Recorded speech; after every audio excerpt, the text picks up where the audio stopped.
LiberalViewer presents. So, welcome to the July 1st edition of LiberalViewer Sunday Live Clip Roundup. Thanks for joining me.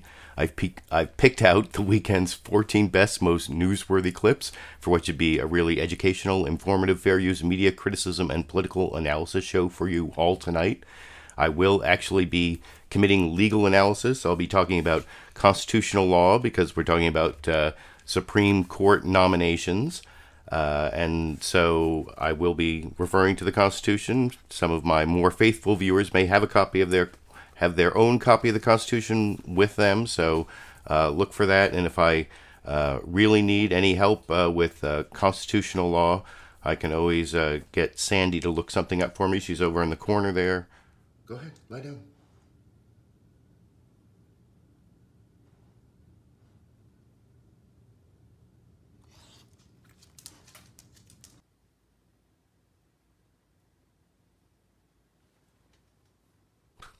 So, sorry, that Sandy is actually over there with her head up against my American constitutional law textbook there, which is one of multiple constitutional law textbooks that I've read as part of getting my law degree. So I will be imparting whatever legal wisdom I have to you regarding Trump possibly taking over the Supreme Court. That's the topic, and whether Democrats can stop him.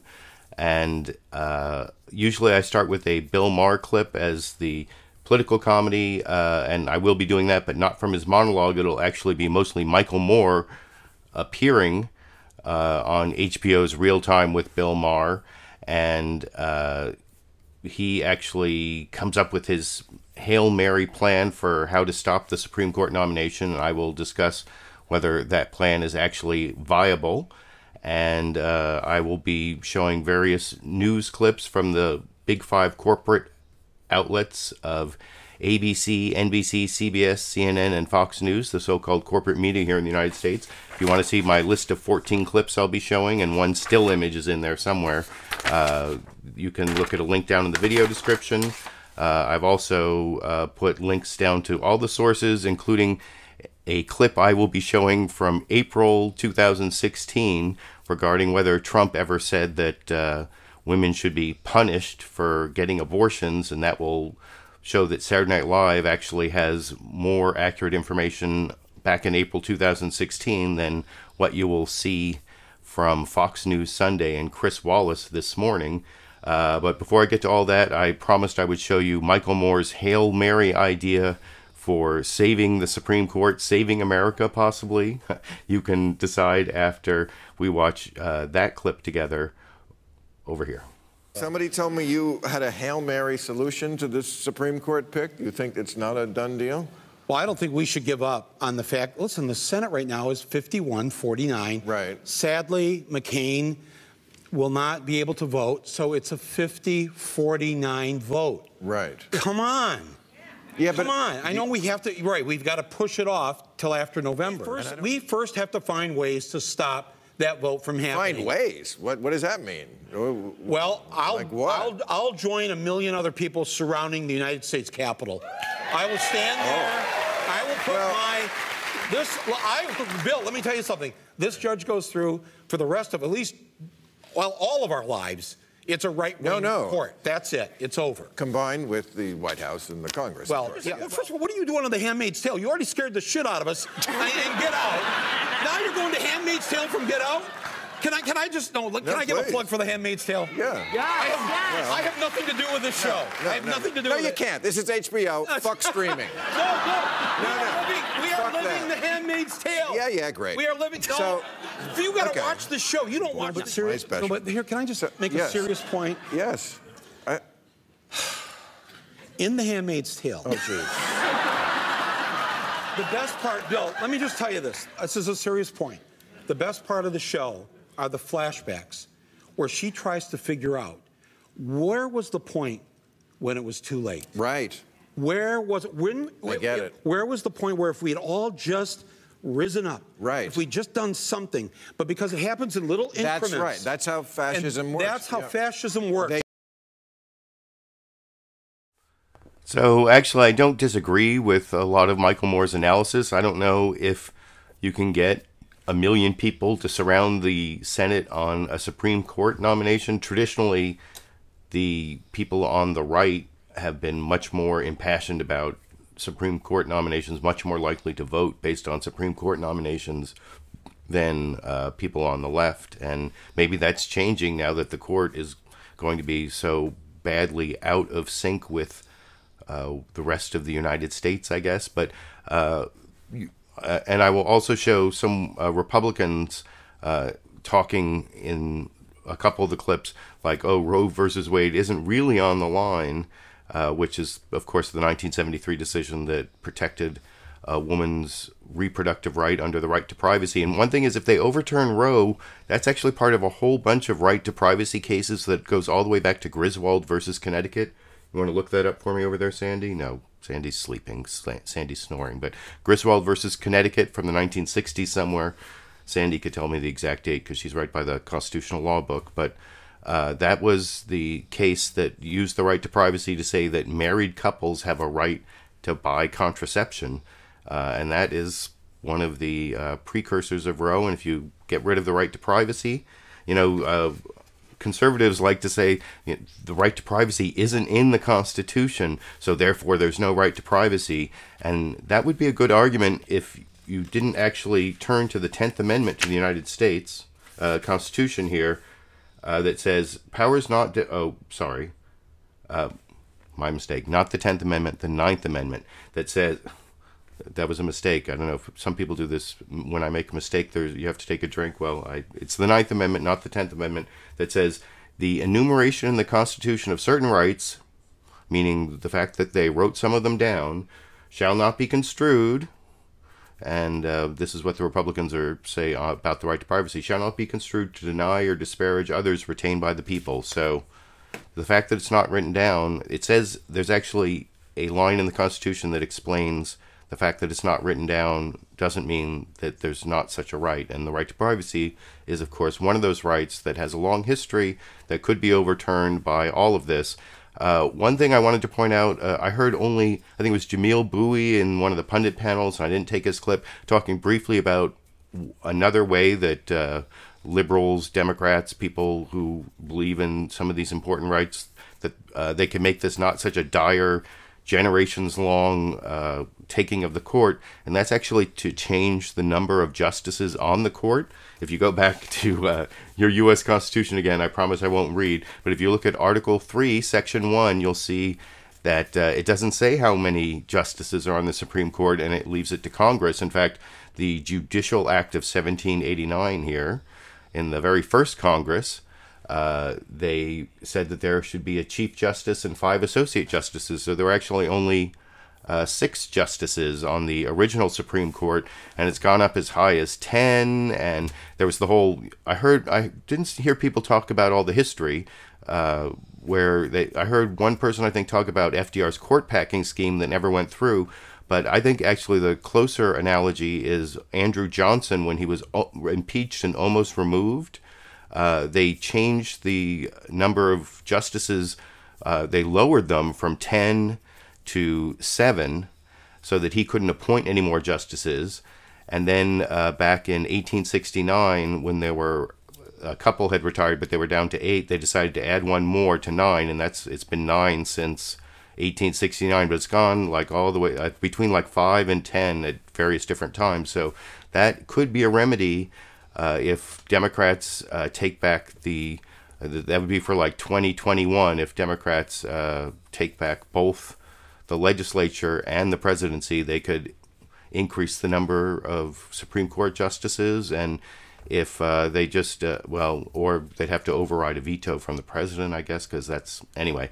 I wanted to point that out, and now I'm going to get to the actual news clips, and I'm going to show first the news summaries, which mostly focused on the Supreme Court. There was some brief talk about North Korea. Some CIA unnamed officials talked to journalists who reported, based on unnamed sources, that North Korea is cheating on the nuclear deal. Although I saw Glenn Greenwald talk about how these journalists are just... too credulous when it comes to these CIA sources and report as fact what could be just, leaks by deep state warmongers, and this is the Glenn Greenwald version of the deep state, not the right-wing version of the deep state, which is actually much more believable because people in the CIA, etc., aren't like wild liberals. They're generally more conservatives. Anyway. But that briefly gets mentioned in Chuck Todd's summary here, and I didn't take any clips on that, but I just wanted to point that out because there were other stories, and as usual, I think NBC's Meet the Press had the best news summary. This is a little over, it's 4 minutes, 23 seconds, which I will talk about with you after we watch together over here. Morning, happy July. The announced retirement of Supreme Court Justice Anthony Kennedy this week helped make one political reality clear. Despite his overall unpopularity, President Trump is winning. And the Democrats right now are reeling. The Supreme Court. Mr. Trump is about to shape the court for a generation by choosing a possible tie-breaking conservative justice. And he's already filled the lower courts with like-minded conservatives. How about the Republican Party? The president's approval rating among Republicans is around 90%. Elected Republicans fear criticizing him, and the party has become a cult of personality, his. How about fake news? Mr. Trump has turned that phrase, which initially referred to the phony Russian-generated stories designed to support his campaign in 2016, into an applause line now to discredit responsible reporting showcasing his misdeeds. How about credibility? If reporters faithfully fact-check the president's serial misstatements, they risk being considered biased. If they don't, the misstatements gain traction. Either way, Mr. Trump wins. The Mueller investigation. The president has succeeded in convincing millions that the investigation is biased, despite trafficking only in innuendo and not providing evidence. Then there's the economy. It is doing well, but it was doing well before he took office. Yet with unemployment down and jobs being created, President Trump is getting this credit. Still, much of Mr. Trump's success is superficial. While he's more popular among Republicans, the party overall is shrinking. His trade war, North Korea, or the Mueller investigation all could turn against him, and frankly could turn against him now like North Korea has. But if the Democrats' reaction this week to the Kennedy retirement proved anything, it's that the Democratic Party has not figured out how to succeed in the Trump era. You know, we Democrats are a big tent. The Supreme Court fight has exposed a Democratic Party largely united in opposition to the president, but divided over goals, messaging, and tactics. I think we will have a plan, and it will be announced by the Democratic leader at an appropriate time. But it's not clear what that plan is. Democrats with 2020 ambitions, eager to win progressive support, are promising the base a fight. Don't tell me that this battle is one that's already lost. I do not believe that. This is a fight that is born out of love of country, and we're not going to let anyone take our flag. We will fight today. We will fight tomorrow. But the Senate's Democratic leaders are reluctant to give them that fight. The notion that we can stop them with 49 votes is just not in the cards. Minority Leader Chuck Schumer is stuck on a procedural argument. In 2016, Democrats ridiculed Senator Mitch McConnell's maneuver to deny Obama appointee Merrick Garland a vote before the election. Now they are adopting the same argument. Our Republican colleagues in the Senate should follow the rule they set in 2016, not to consider a Supreme Court justice in an election year. Meanwhile, 3 red state Democrats who voted for Justice Neil Gorsuch are up for re-election in states Mr. Trump won. And they met with the president this week. Had a great conversation. In the House, the defeat of New York Congressman Joe Crowley by a rising star left Democrats with no obvious heir apparent to leader Nancy Pelosi, and the calls for Pelosi to step aside for a new generation of leaders have grown louder. Quizzed on that point, Pelosi fired back. Well, I'm female, I'm progressive, and the rest of what's your problem? The stakes for Democrats could not be higher. Kennedy's retirement sets in motion the biggest change on the court in half a century. Almost without exception, if it was a critical, ideological, hot-button issue, it was up to him. From Citizens United, the Voting Rights Act, and the Trump travel ban this week, where he sided with the court's conservatives, to even the death penalty, same-sex marriage, and abortion, where he chiefly sided with the court's liberals. Mr. Trump said Friday he won't ask candidates how they would vote on abortion. Well, that's a big one, and probably not. They're all saying, don't do that, you don't do that, you shouldn't do that, but I'm putting conservative people on. But asked during the campaign whether he wants the court to overturn Roe. That'll happen automatically, in my opinion, because I am putting pro-life justices on the court. Well, joining me for this Supreme Court discussion are 2 senators. So, and I think one of the things I really liked about that NBC Meet the Press news summary, which I didn't see in some of the others that I'll show you, is that they contrasted what Trump said about the Supreme Court nominees, how he was going to basically overturn Roe with 2 or 3 appointments during the campaign, and now he's told Fox News' Maria Bartiromo, I think that's how you say her name, in an interview over the weekend that no, he's not going to ask them because his legal advisors say don't ask them. But of course, he's picking from this list picked by this guy, Leonard Leo, the executive vice chair of the Federalist Society, and they're basically all vetted to be strict constructionists, which means that they believe that there's no right to privacy, even though, like, as I said, look at the Ninth Amendment. Just because it doesn't say right to privacy as one of the rights, the Ninth Amendment says just because it's not written down doesn't mean it's not still a right. And there's a lot of good, well, the right to privacy is also kind of in the Fourth Amendment, though not explicitly stated. But, I mean, that's one of the places that it also emanates from if you read the penumbra argument of Roe versus Wade. But I don't want to get down deep into the weeds. I do want to show the ABC This Week with George Stephanopoulos news summary, which was much shorter. It's a little under 90 seconds. It's not as good as the NBC Meet the Press one, but I do like the way it better summarized some of the court decisions just from the end of this term, which I don't think were as detailed in the other news reports. So here's that clip, which I will discuss with you after we watch together here. And thanks for joining us this July 4th holiday week. What a week in American politics. It began with a president in retreat after Trump changed course by ending his administration's widely criticized practice of separating families at the border. We'll talk more about that and yesterday's nationwide protests in a moment. But this morning, the president is preparing to change the course of history as he considers his replacement for retiring Supreme Court Justice Anthony Kennedy, an opportunity to reshape the court for a generation. As Time magazine put it, it's Trump's court now. The impact of the court was on full display this week, most notably in the 5-4 decision to uphold the president's travel ban. Kennedy was in the majority in that and several other highly consequential decisions. His replacement on the Supreme Court will likely solidify a conservative majority. For Trump supporters, it's a dream come true. For his opponents, it's a nightmare. We saw that firsthand as we traveled through the country this week, talking to voters on both sides of the aisle.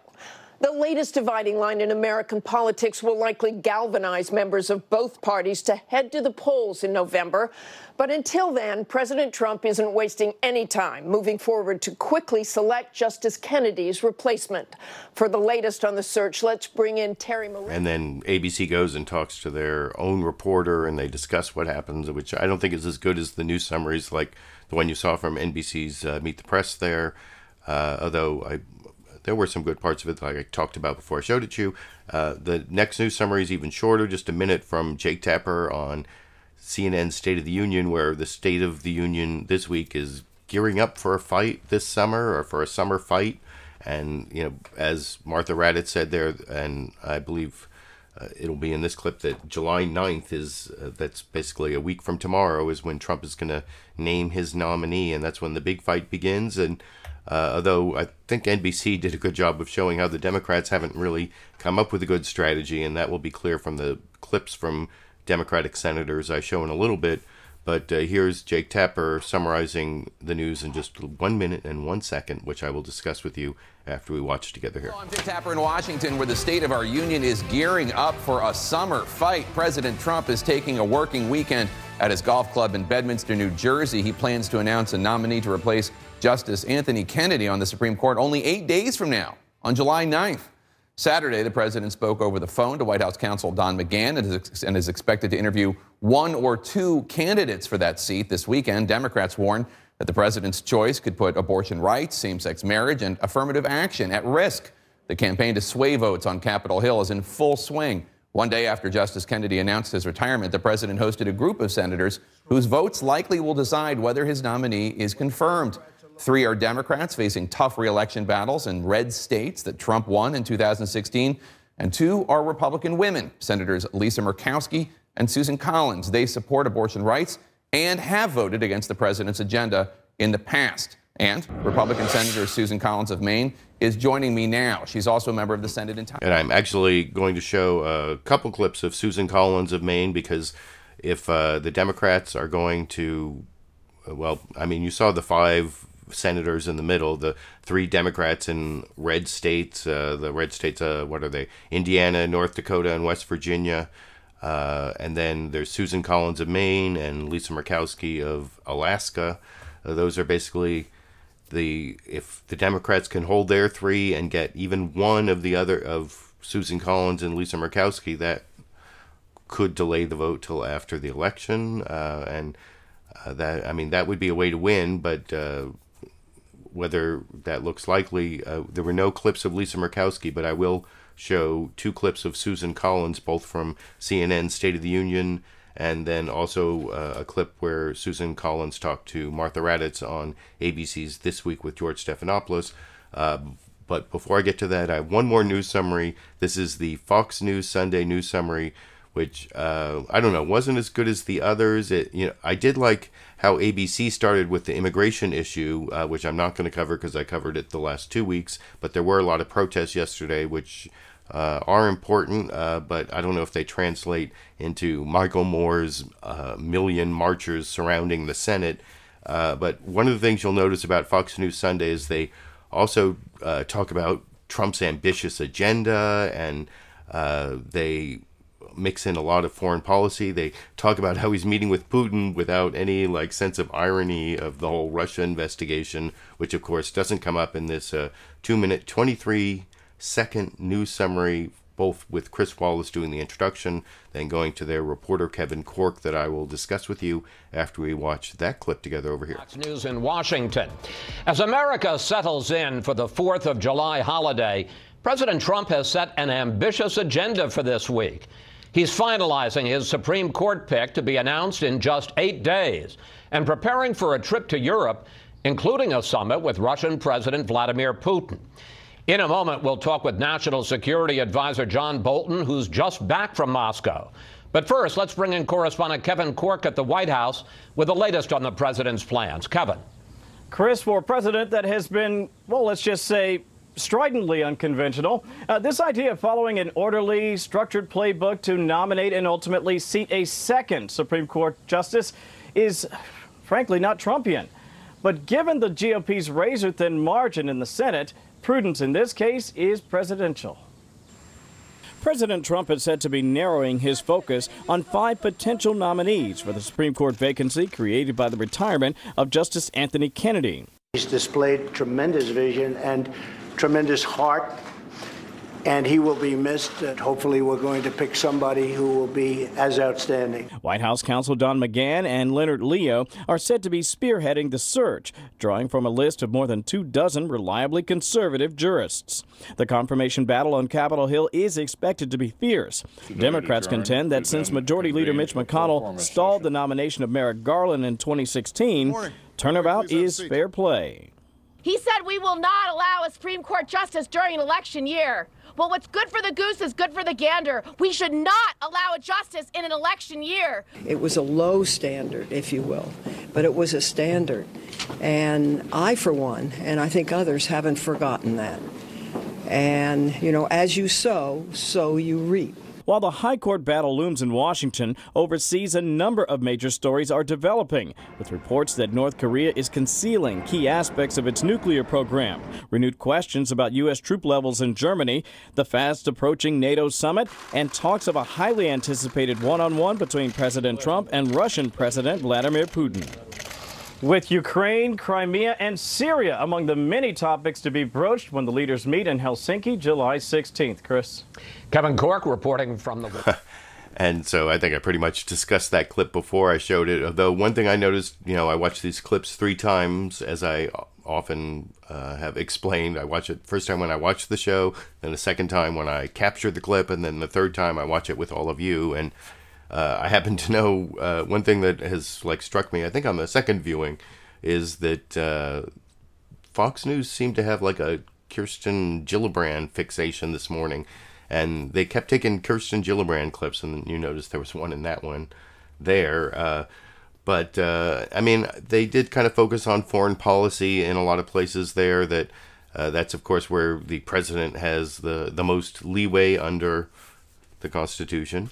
And it shows him at his most powerful, I guess. And I don't know if that was some sort of like subliminal message in terms of the Supreme Court issue. But I also thought that Chris Wallace, that was the last of the news summaries. CBS's Face of the Nation didn't really do one unless you count the immediate intro, right? Like I guess is it the cold open? I don't know. It's really sort of like the topic summary at the top of the show, and I didn't take a clip of that. But I did want to show you this Fox News clip where Chris Wallace asks this really, I think, biased question of Dick Durbin. This is the one that leads to the Saturday Night Live clip I promised you earlier, where like I said after showing that last clip, this includes another Kirsten Gillibrand clip where Fox News host Chris Wallace is claiming the Democrats are engaging in scare tactics by saying that overturning Roe v. Wade means that women are going to be criminalized and locked up for making reproductive decisions. It's kind of harkens back to the whole Michael Moore Handmaid's Tale reference. And I think this is incredibly biased from Chris Wallace on Fox News Sunday. And the Democratic senator doesn't really refute it that well. I will refute it a little better after we watch it together over here. The Democratic Party is using Roe v. Wade as a scare tactic. I just asked him about it to try to defeat the president's nominee. I want to play a clip from one of your Senate colleagues, Kirsten Gillibrand, this week. Here she is. This is a line that's been drawn about whether we are going to criminalize women, whether we are going to be arresting women for making decisions about their bodies. This is not a fire drill. Senator, no one is talking about arresting women. Isn't that the definition of a scare tactic, what Kirsten Gillibrand was saying there? What Kirsten is saying goes back to your question, Chris, to candidate Donald Trump.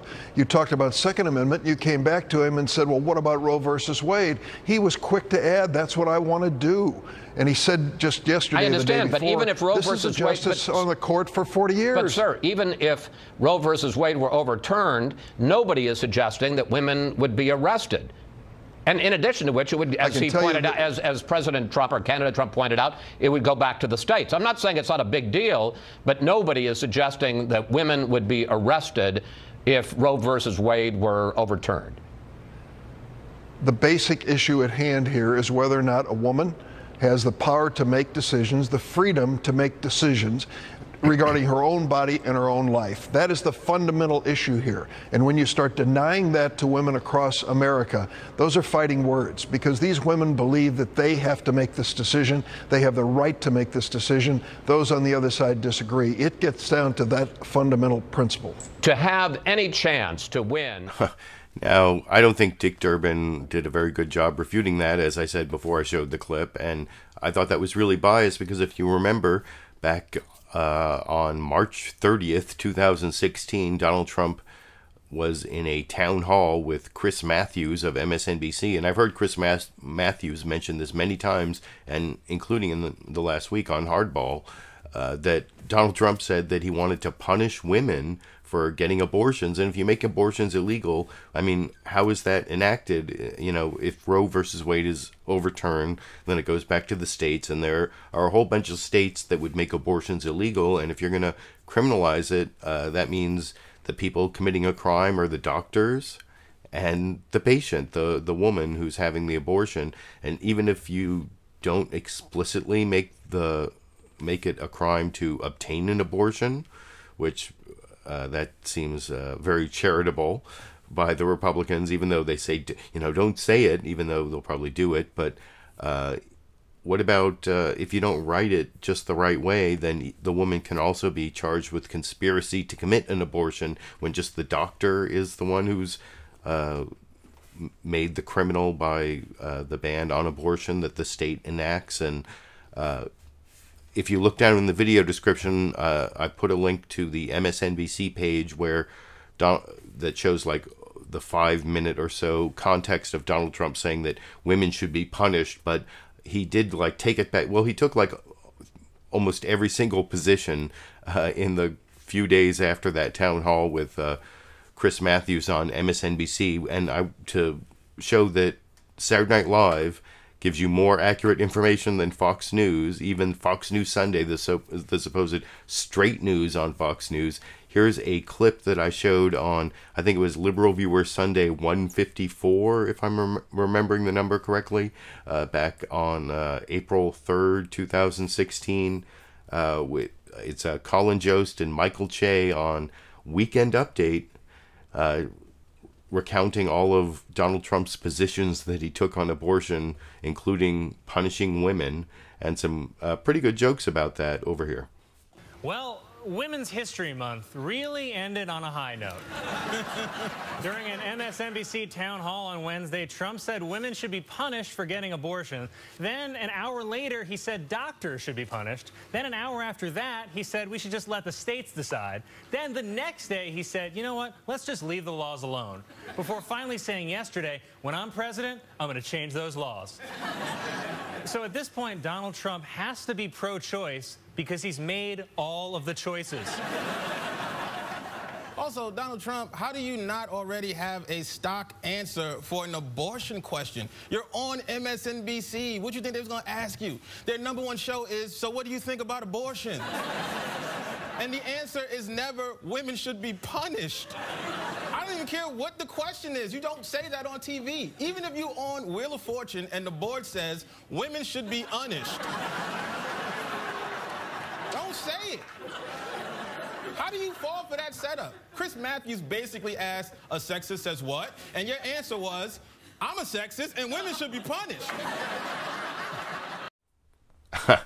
Sorry, I think the volume on that clip was a little bit lower than all the other clips in my speaking volume. I apologize for that. I think the capture apparatus got different clip volumes back in April 2016, but you can see there that Donald Trump said women should be punished, and that was like a stupid answer, even if you're on Wheel of Fortune and it says women should be punished, you don't say that.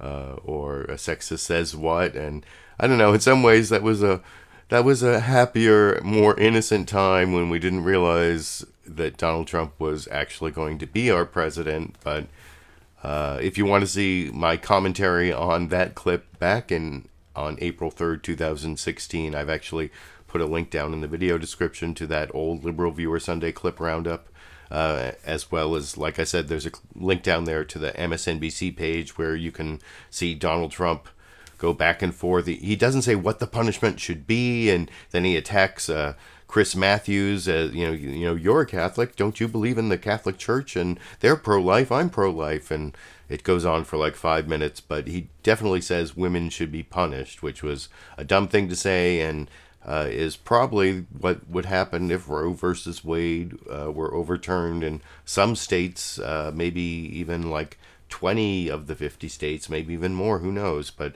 it would not be a good situation for women and their rights under the right to privacy in the U.S. Constitution that has been found by many Supreme Court cases that gives them, gives us the right to control intimate decisions about reproduction and marriage and family, and that includes the right to marriage equality, and that was one of Anthony Kennedy's deciding votes, and that's anyway.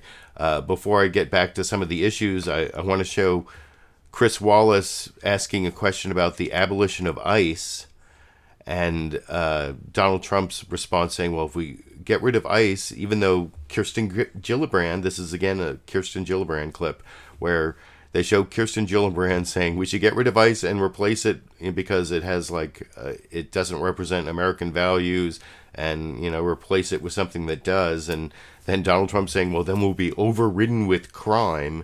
And after saying that the whole punishing women thing was a scare tactic, when Donald Trump actually said he wanted to punish women, and then took several other positions, as I showed based on the clips that you can watch and the one that I showed.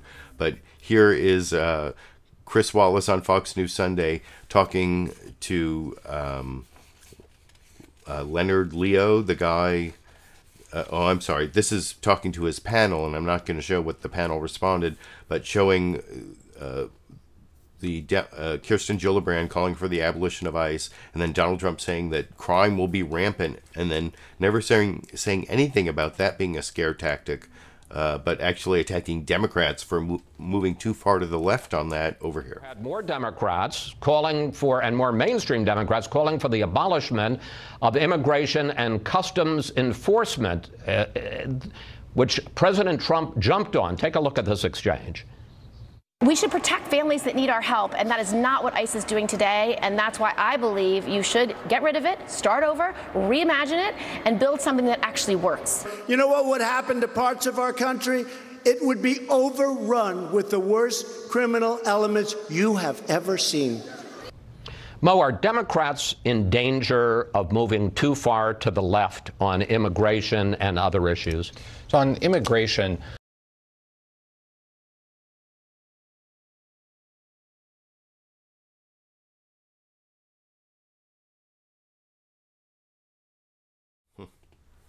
Sorry, I was trying to get a bonus Sandy clip, even though I showed a bonus Sandy clip. I may have something, a little bit of Sandy snoring next to the constitutional law book. But you saw there that Chris Wallace was asking that whole thing about the abolition of ICE and did not ask anything about scare tactics. Well, I pretty much introduced it before you saw it. And before I finish up with Fox News Sunday and its bias this week, I want to show one more clip showing the bias of Fox News. This is Chris Wallace talking to Leonard Leo, the guy who basically chose the list of Trump nominees. And because I have criticized Chris Wallace for his bias in several previous clips, I want to at least show that in this clip he shows Donald Trump saying that he's going to overturn Roe v. Wade. And this is the first of multiple Republicans that I promised earlier trying to downplay that Roe v. Wade is actually going to get overturned. So you'll see Leonard Leo here, the guy who chose all the judges who are going to overturn Roe v. Wade. And Donald Trump promised during the campaign that this list of 25 judges was going to overturn Roe v. Wade. And then all of a sudden, because they're worried there's going to be some sort of backlash from the left. Do you hear snoring over to my left? Speaking of to the left, Sandy's over there to my left and snoring pretty loudly from what I'm hearing. But anyway, here's Leonard Leo denying that judges are going to actually overturn Roe v. Wade, talking to Chris Wallace. And at least Chris Wallace does show the clips about Donald Trump saying that over here. Leonard Leo, a key advisor to President Trump, who helped draw up that list of 25 from which the president says he will choose his nominee. Mr. Leo, Democrats are making Roe v. Wade and women's right to abortion the central issue in this campaign and this confirmation battle. You call that a scare tactic that Democrats have used for more than 30 years. But I want to play an exchange that I had with candidate Trump in the third presidential debate. Here it is. You've just said you want to see the court protect the Second Amendment. Do you want to see the court overturn Roe v. Wade? Well, if we put another 2 or perhaps 3 justices on, that's really what's going to be, will happen. And that'll happen automatically, in my opinion, because I am putting pro-life justices on the court. Given that, isn't Roe v. Wade on the line with this nomination? Chris, the fact of the matter is that Roe v. Wade is a very major precedent in America. And for 36 years, people have been talking about it being overturned. It was an issue with Sandra O'Connor, David Souter, Anthony Kennedy, all of whom people said would overturn Roe v. Wade. No president is particularly good at speculating about this thing, and nobody is. And so I don't think at the end of the day it's about Roe v. Wade. It's about having judges on the court who are going to interpret the Constitution the way it's written. And part of interpreting the Constitution is taking into account major precedents, and that's going to happen. But as you well know, sometimes justices adhere to precedents and sometimes they overturn them. Absolutely. But major precedents of the court require a lot of attention and respect and scrutiny. And we've seen that there's only one justice right now to the court out of 9 over a period of 36 years who is saying that he would explicitly overturn Roe. And that's Clarence Thomas. That's correct. But this does figure into the confirmation battle.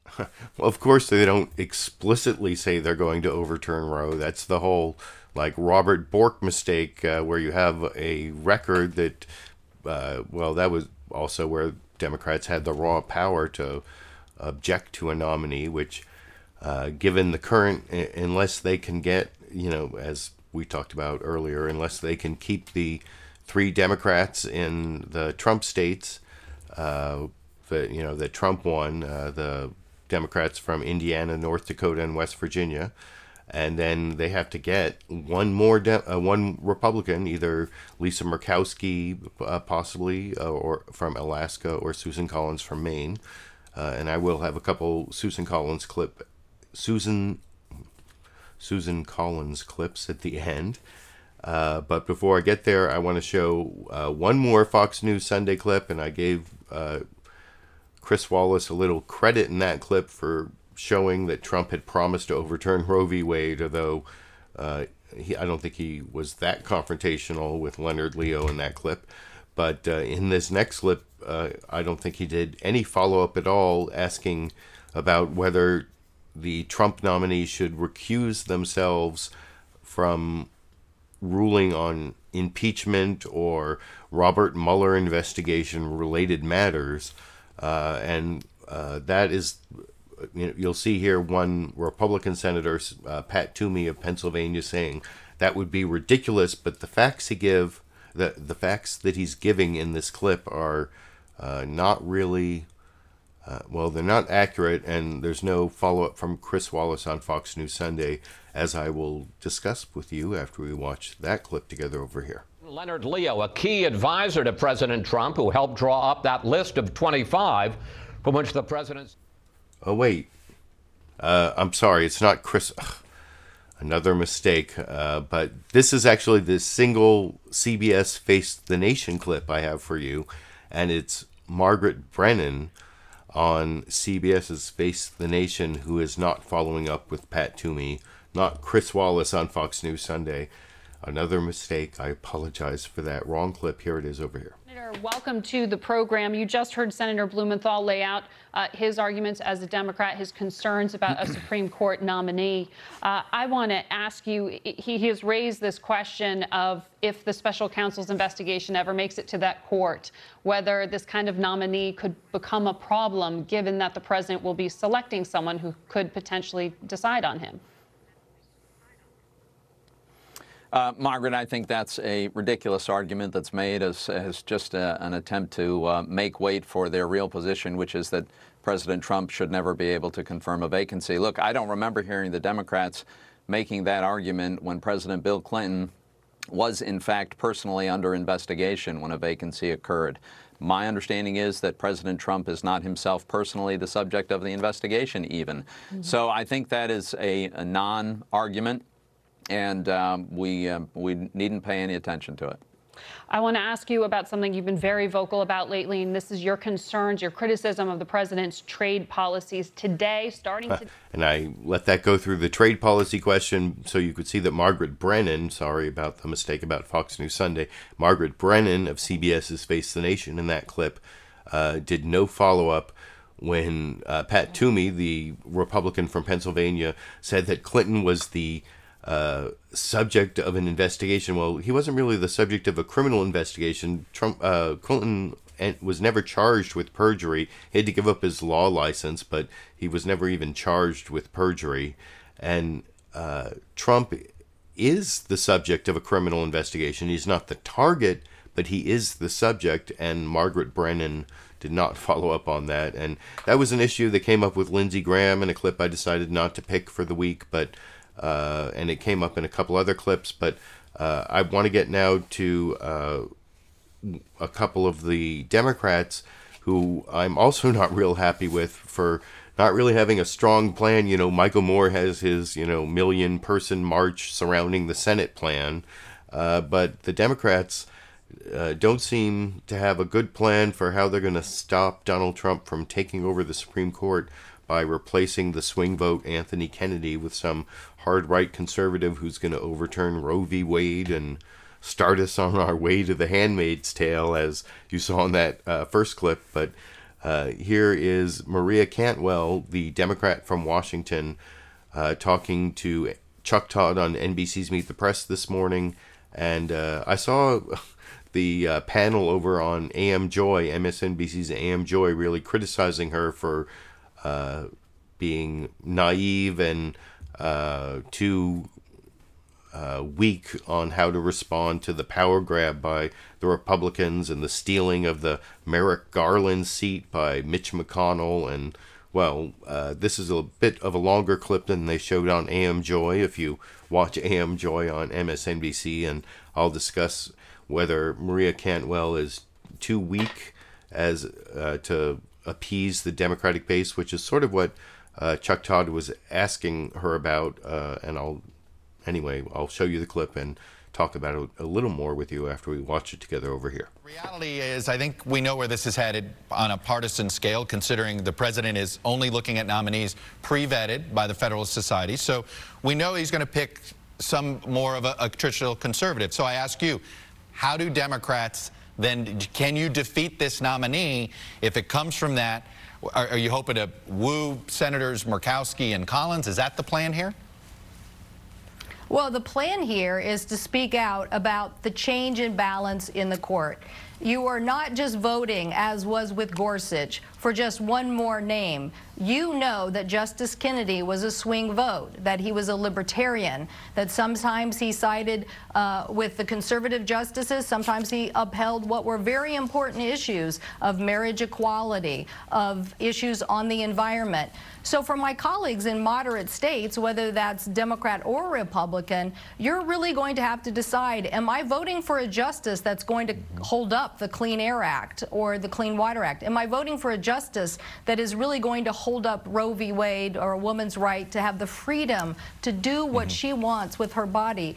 These are issues. It's not going to be about what they say. It's going to be about whether you really believe that justice, given what the president has said he's willing to nominate. What are you willing to do? These are going to be very...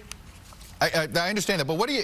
There's some Democratic activists who think that you guys are going to have a confirmation hearing and you're not going to do whatever it takes to stop any justice that the president nominates if it does come from a more conservative era. There was one person quoted, one activist quoted in the New York Times today saying, you know, they'd like to see some civil disobedience in the Senate. Do you buy into that? Well, I tell you what, I'm all for making sure this debate gets every bit of attention. But I'm so anxious to hear whatever this nominee has to say. Is the president able to pardon himself? Do you believe in the emoluments clause, that basically there should be a conflict of interest, that if there is one, the president shouldn't be able to participate in special self-interest? I want to know what he thinks about the Mueller, the process of how far the Mueller investigation needs to go, and will they fight to protect that? I'm interested in hearing what kind of nominee is going to be on the bench, and if the president is under indictment, what is that nominee going to do about that? So these are monumental questions, and this is a person who wants 40 years on the court, or probably 40 years. I want at least 40 minutes to hear what they have to say about these important issues. So you would have an easier... So you heard Maria Cantwell raise the issue as to whether Trump's nominee should be recused or have to take a position on the whole Mueller investigation that Pat Toomey ridiculed in that CBS Face the Nation clip, as to what tactics are net. I mean, I believe that Maria Cantwell was correct about the issues, but as to the tactics for asserting power, you know, holding hearings and asking tough questions, I don't know if that's going to be enough. Although I was reading the live comments along the way, I saw one comment talking about snipers taking off Supreme Court justices. That seems a little extreme, but though I was thinking if there were one less Republican senator, and you know, and then John McCain is already unfortunately incapacitated to vote probably. So it was like a tie Senate that picking off Mike Pence so that there was no vice president, that would like throw everything into chaos, and also would make the Trump impeachment much more high stakes, actually make it much less likely that Republicans would join in if there were like a Democratic Speaker of the House who would then become president, because there was no vice president and whatever. That was just like some weird alternative universe, hypothetical speculation thing that I had been considering earlier, but not that I would ever advocate, and I don't think anyone was serious in the comment section about snipers trying to change history. But like I was talking about at the beginning of the program, there are ways legislatively to mitigate the bad effects of the theft of the Merrick Garland seat if it comes to that. Maybe expand the number of Supreme Court justices, like I was talking about at the beginning, in between the first couple clips there. But I now want to show one more Democrat who I also don't think has really strong tactics or anything, not like Michael Moore's million-person march around the Senate, although talking a little bit about the people power aspect. I think this is Amy Klobuchar from Minnesota talking to Martha Raddatz on ABC's This Week with George Stephanopoulos, and I'll talk about this a little more with you. Oh, and before I get to that, I did notice along the way that I had a few Super Chat contributions. I want to highlight those, even though...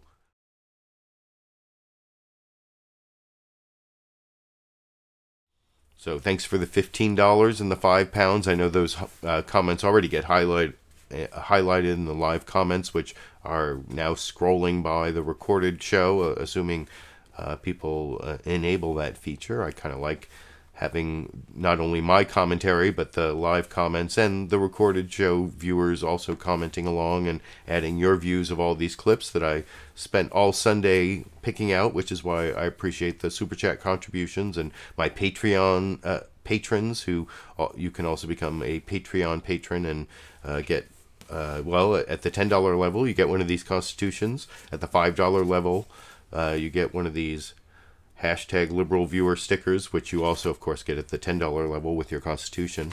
That's also true with PayPal contributors. There are links down in the video description if you want to support the very low amount of, or supplement the very low amount of ad revenue I get from YouTube every week, so that I can keep picking out all these clips for you, maybe even all the way through the impeachment, which I keep talking about, even though Democrats say it's not tactically smart to talk about impeachment before the November election. But I don't think that in that last clip that Maria Cantwell had any good tactics about blocking the Supreme Court nomination, and I don't think Amy Klobuchar really did either in this ABC This Week with George Stephanopoulos clip, with this week's host, actually Martha Raddatz, talking to Amy Klobuchar over here. We move on a little bit here. Beyond trying to sway public opinion, can you get the nominee to be delayed till after the midterms? How can you really do that? Well, procedurally, that's going to be up to when the majority leader brings this forward. But we can make this case that this is an ancient precedent. In 2016, the Republicans took the position that you shouldn't vote on a nominee in an election year. And it wasn't just because it was a presidential election. You've got Senator Hatch saying you shouldn't do it in a political year. We have Roger Wicker saying that the election will determine the type of Senate that we will have, his words. So we should wait until after the election year. So we will be strongly making that case and taking every single senator should be able to meet with the nominee. And while Senator Collins used that figure 65 days, I believe it's longer when you look back through history at how long it has taken for a judge to actually have a vote on the floor. And we want to make sure, Justice given Gorsuch, the importance of this particular position. Justice Sotomayor, 66 days. But I want to move on to this. Are you saying that the court should start without a full bench, or that Justice Kennedy should stay beyond his retirement date of July 31st? Oh, I'm saying that certainly the Republicans made the argument in 2016 that they could take their time and you could have 8 on the bench. I didn't agree with them back then, but they set a new precedent. So all we're saying is you should let the people have a say in this critical position and have this vote after the election. But to me, what's more important is the decision that's being made right now by the president, and that we must continue to weigh in on having a balanced person that's going to look at the law and look at precedent and make decisions based on the law. And I want to just get you quickly on immigration. And so you see they did discuss immigration on multiple shows, but like I said, I discussed that the last 2 weeks, and I wanted to discuss the Supreme Court this week. I don't think that there was any great plan there from Amy Klobuchar, who I think is generally a good senator from Minnesota, but I haven't really been impressed with any of the Senate Democrats in terms of their, I mean, if it ends up being 50 to 49, then they don't really have a plan to do anything to stop it, except maybe keep their 3 Democrats, from the 3 states that Trump won. Was it Indiana, North Dakota, and West Virginia? And then the 2 Republicans are Susan Collins and Lisa Murkowski from Maine and Alaska, respectively. And the next 2 clips are actually from Susan Collins, where she keeps saying that she wants to make sure that the nominee is going to be someone who respects precedent. And there are some nominees on the list that of the 25 that she doesn't like. She's not willing to say that there's any that she actually does like, but she's happy that he's expanding the list, and she really wants to hear that he respects precedent. And that's in both these next clips. First, from ABC's This Week with George Stephanopoulos, talking, of course, to Martha Raddatz, the host this week. I think she really emphasizes that respecting precedent is important to her because she's supposedly pro-choice, and it's, of course, all about Roe v. Wade. But you'll see in the next clip, Jake Tapper actually gets her to admit that she thinks, oh, but, she did a good job voting for Neil Gorsuch because he's going to respect precedent. He wrote a whole book about it, but I'll criticize her when I show that second clip. Here I'll just criticize Martha Raddatz briefly for not getting as good an answer out of her as I'll show you Jake Tapper got from her in the second clip. Here's the first clip, a little under 2 minutes, from ABC's This Week this morning, which I'll talk about after we watch together here. Maine. And Senator, I want to start with your meeting with President Trump. You, along with 5 other key senators, met with him Thursday to talk about the Supreme Court vacancy. We know the interview process with potential nominees is about to get underway. What did you tell the president you were looking for in a nominee? I told him that I was looking for a nominee that would demonstrate a respect for precedent, a longstanding and vital tenet of our judicial system. I also suggested that he broaden his search beyond the list of 25 nominees. The White House counsel told me that there have been a few additional potential nominees added to that list, but I think the president should not feel bound by that list and instead should seek out recommendations to ensure that he gets the best possible person. Did you get the sense he is bound by that list? And is there anything that the president said to you that concerns you? Well, I don't want to get into the details of what was a private discussion. I was glad to hear that the list had been broadened somewhat, that 5 additional people had been added to it, and that the president was listening to the 5 of us who had been asked to come to the White House and talk with him about what qualities that we would seek. Obviously, I mentioned judicial temperament, integrity, intellect, experience, qualifications, fidelity to the rule of law and the Constitution, but most important of all, a respect for precedent. And I know you don't want to divulge any private conversations, but what sense did you?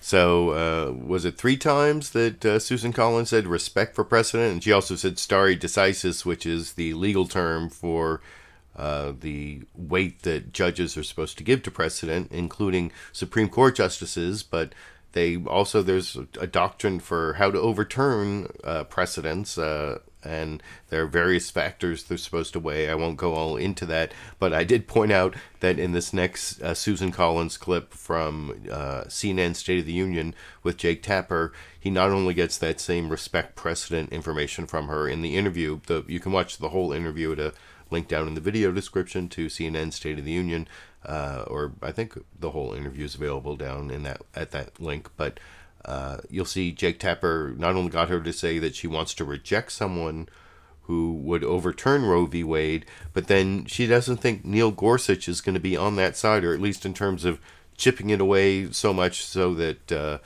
most abortions can be banned in 20 or so states that want to do it. And so I think that this is a much better interview result from Jake Tapper, and I will discuss I actually saw someone, I can't remember who it was, I think it was on Twitter, some random person who I follow on Twitter, say that this Susan Collins answer shows that she's either too dishonest or too dumb to make a decision as to whether she's protecting a woman's right to make her own reproductive choices in this nomination fight, because she doesn't really understand Neil Gorsuch's position. Like, if you write a book about something, that doesn't mean it means you know all the ways to get around precedent as well as uphold precedent, which is my big critique personally of what Susan Collins says in the final news clip for tonight that I will discuss with you after we watch together. I will not support anyone who has demonstrated hostility towards Roe versus Wade, but there are plenty of justices that the Federalist Society and other experts likely think will vote to overturn Roe versus Wade, but they don't have a record of hostility towards Roe versus Wade. For instance, don't you think, just as an academic matter, Neil Gorsuch, for whom you voted, don't you think he's probably going to vote to overturn Roe versus Wade if given the chance? I actually don't. I had a very long discussion with Justice Gorsuch in my office, and he pointed out to me that he is a co-author of a whole book on precedent. So someone who devotes that much time to writing a book on precedent, I think understands how important a principle that is in our judicial system. You know that there are a lot... Go ahead, I'm sorry. There are many judges who have said to me that if you are not unhappy with some of your decisions, then you're not a good judge. I think judges have to have the ability to put aside their personal views and rule on the facts of the case with fidelity to the law and the Constitution. I don't have to tell you this, but you're going to get a lot of pressure from groups and individuals who support abortion rights. And one of the things that they think about you is that you get played by these judges, and that ultimately, if you vote to support whoever President Trump nominates, presuming that person comes from this list of 25, that one of your longest lasting legacies is likely going to be that you voted to confirm a justice who ultimately tipped the balance of power, political power, on the court and voted to overturn Roe. Well, I know that's what the left is saying, and that's just so at odds with my record. I have, year after year, been named the most bipartisan member of the whole United States Senate. I've proved my independence, and more important, I care deeply about who serves on the court. I have voted against justices and I mean judges, and I have voted for them. I supported both of President Obama's appointments to the Supreme Court. And I always have the same kinds of discussions in my office. I do a lot of work on the record of the appointee, and I ask probing questions to try to determine whether they're going to be an activist judge with an agenda, which I don't want on either the left or the right. I want a judge who will apply the law to the facts of the case with fidelity to the Constitution. Roe v. Wade is a constitutional right that is well established, and no less an authority than Chief Justice Roberts said that repeatedly at his confirmation hearing. You're on the Senate Intelligence Committee. I want to get your... So did Susan Collins get played on by voting for Neil Gorsuch? Will she get played again? Will the Democrats be able to delay the nomination or the confirmation of the Supreme Court justice? Actually, if you click at this little I link here, I put up a poll. You can answer the poll. Do you think the Democrats will be able to delay the confirmation of the Anthony Kennedy Supreme Court justice seat nominee till after the November election, over until next year? You can tell me yes or no if you want to answer that poll. That was the last clip. One closing thought that I wanted to make is that actually there could be unintended consequences in the other direction, because one of the reasons I think Trump was so successful in 2016 is the death of Scalia gave evangelical Christians and other people who are, you know, staunch conservatives to kind of like hold their nose and vote for Trump if they didn't like certain things about him, about, you know, trade, or about racism, or about his like personal family values. You know, he's been divorced all these times. That matters to certain people on the right. Well, they were able to like hold their nose and vote for Trump and give him the turnout he needed in certain places, because they wanted that Scalia seat to be filled by Donald Trump, not Hillary Clinton.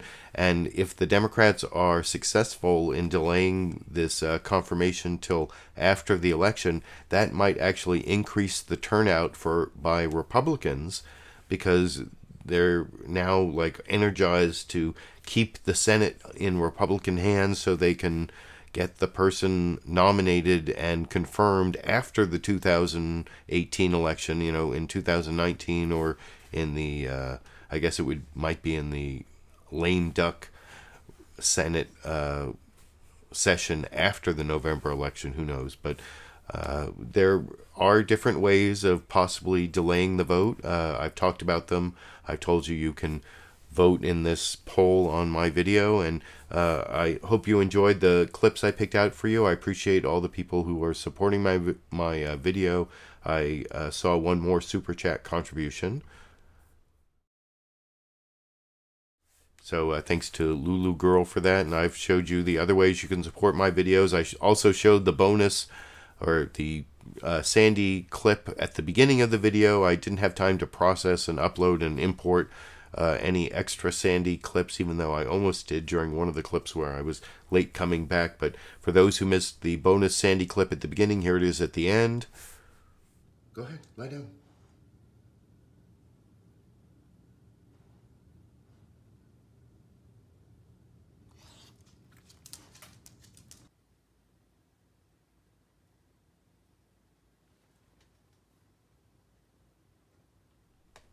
Sandy, like, almost looking like she might be helpful with my American Constitutional Law textbook.